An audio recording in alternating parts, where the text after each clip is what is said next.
موضوع الدرس فی بیان ملت ابراہیم علیہ السلام آخر سورۃ الحج تفسیر ابن کثیر۔ الحمدللہ رب العالمین والصلاة والسلام علی اشرف الانبیاء وسید المرسلین سیدنا محمد وعلی آلہ واصحابہ اجمعین۔ اللہم صل علی سیدنا محمد وعلی آل سیدنا محمد کما صلیت علی ابراہیم وعلی آل ابراہیم فی العالمین انک حمید مجید۔ اعوذ باللہ من الشیطان الرجیم، بسم اللہ الرحمن الرحیم۔ وجاہدوا فی اللہ حق جہادہ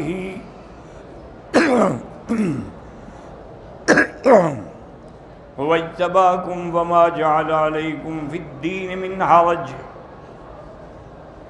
ملت ابیکم ابراہیم هو سماکم المسلمین من قبل وفی ھذا لیکون الرسول شہیدا علیکم وتکونوا شہداء علی الناس فأقیموا الصلاة وآتوا الزکاة واعتصموا باللہ هو مولاکم فنعم المولا ونعم النصیر۔ قال المؤلف المفسر رحمہ اللہ تعالی ادام النفع بعلومہ وعلومکم فی الدارین آمین الی ان قال وقال عبد الرحمن بن زید بن اسلم هو سماکم المسلمین من قبل، یعنی ابراہیم علیہ السلام۔ لقب مسلمین جو ہے سب سے پہلے حضرت ابراہیم علیہ السلام نے تجویز فرمایا، اور آپ نے دعا کی تھی کہ ربنا وجعلنا مسلمین لک ومن ذریتنا امۃ مسلمۃ لک۔ قال ابن جریر وهذا لا وجہ له لأنه من المعلوم أن إبراهيم لم يسمى هذه الأمة في القرآن مسلمين،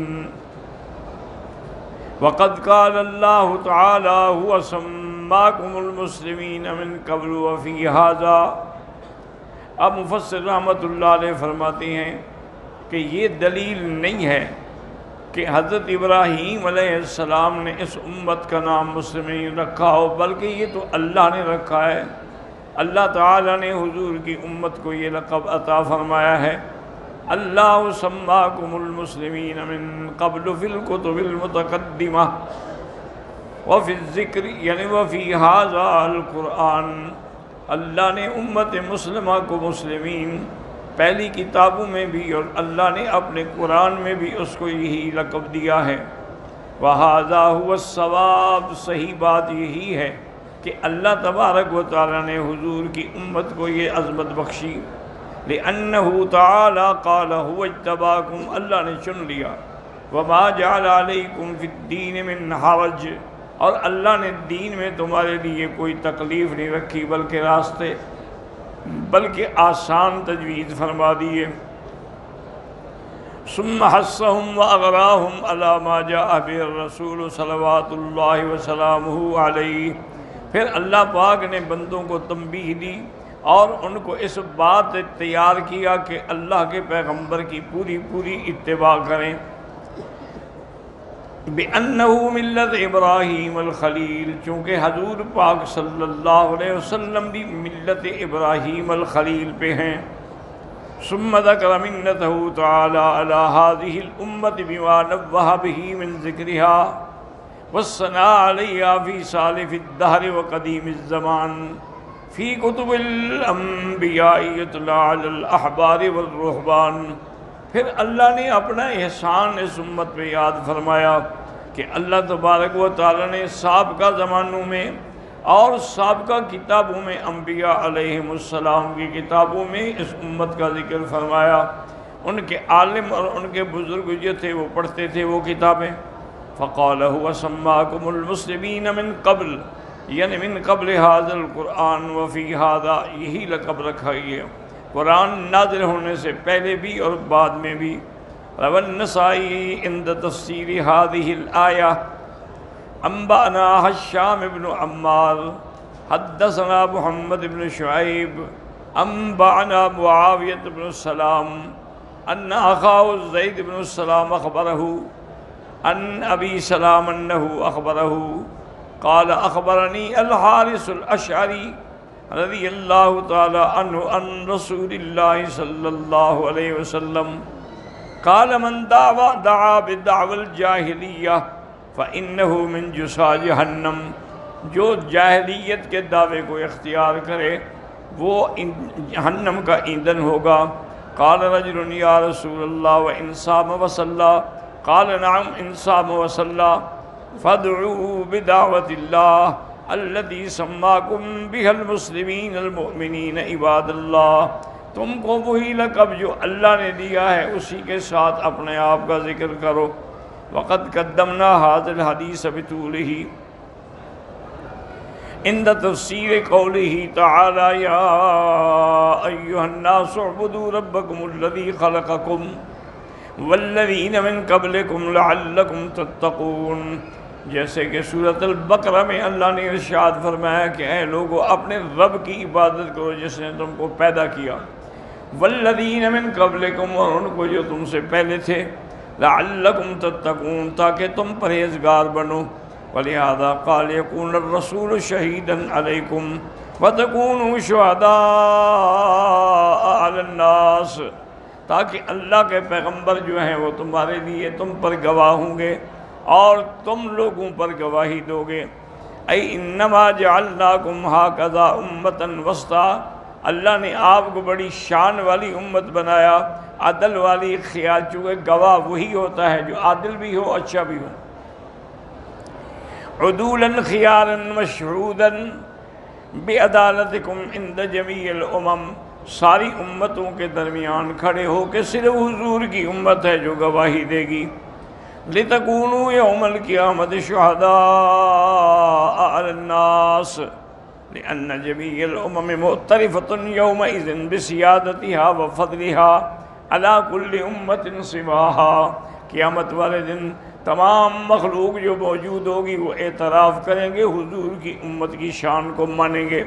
فلہذا تقبل شہادتهم علیہم یوم القیامہ فی ان الرسل بلغتهم برسالات ربهم، اور گواہی امت یہ دے گی کہ ان تمام لوگوں کے پاس جو پیغمبر آئے انہوں نے پورا دین پہنچا دیا. والرسول یشہد علی هذه الامة انه بلغها ذلك، اور اللہ کا رسول بھی اپنی امت پہ گواہی دے گا. وقد تقدم الکلام علی هذا عند قوله وكذلك جعلناكم امة وسطا عدلا امة لتكونوا شهداء على الناس ويكون الرسول عليكم شهيدا. وذكرنا حديث نوح وامته بما اغنى عن عيادته.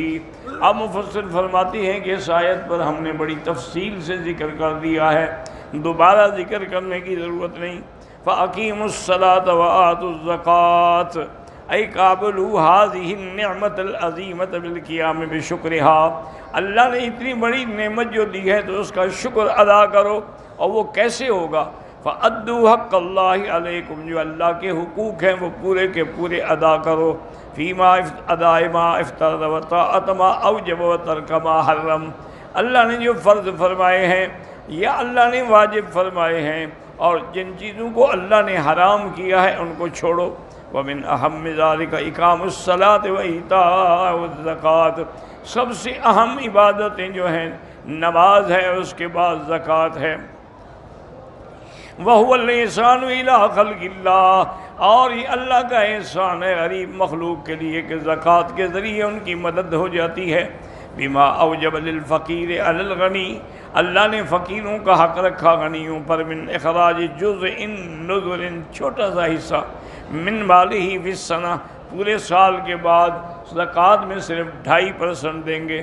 وَهُوَ الْإِحْسَانُ کما تقدم بیانہ و تفصیلہ فی آیت الزکوٰۃ من سورۃ التوبہ، اس کی تفصیل بھی آیت زکوٰۃ جو سورۃ التوبہ میں ہم بیان کر چکے ہیں۔ اب اللہ نے فرمایا واعتصموا باللہ اعتضدوا باللہ واستعینوا بہ وتوکلوا علیہ وتأیدوا بہ، اللہ کو مضبوطی سے اللہ پر ایمان رکھیں، اللہ کا سہارا پکڑیں، اللہ سے مدد چاہیں، اللہ پہ توکل کریں۔ هو مولاکم اے حافظکم وناصرکم مظفرکم علی اعدائکم، اللہ ہی تمہاری حفاظت کرنے والے ہیں، تمہاری مدد کرنے والے ہیں، اور اللہ تبارک و تعالیٰ تمہارے دشمنوں پہ تمہیں فتح دینے والے ہیں۔ فنعم المولا ونعم النصیر، یعنی نعم الولی ونعم الناصر من اللہ دا، کیا اچھی مدد کر، خدا کی ذات خود مدد کر رہی۔ وقال وهب بن الورد بقول اللہ ابن آدم اذکرنی اذا غضبت اذکرک اذا غضبت فلا امحقک فی من امکہ وَإِذَا ظَلَمْتَ فَاصْبِرْ، اللہ نے حکم دیا کہ ابن آدم مجھے یاد کرو، جب غصہ آئے تب بھی میرا ذکر کرو، میں بھی تمہارا ذکر کروں گا۔ وَإِذَا ظَلَمْتَ فَاصْبِرْ، إِذَا ظُلِمْتَ فَاصْبِرْ، اگر تم پر ظلم ہو تو صبر کرو، وَارْضَ بِنُصْرَتِي، اور میری مدد کی انتظار کر کے راضی رہو۔ فَإِنَّ نُصْرَتِي لَكَ خَيْرٌ مِّن نُصْرَتِكَ لِنَفْسِكَ، تم اپنی کیا مدد کرو گے، اللہ کی مدد جو ہے تمہارے لیے وہ سب سے زیادہ بہتر ہے۔ رواہ ابن ابی حاتم واللہ اعلم۔ آخر تفسیر سورۃ الحج وللہ الحمد والمنہ۔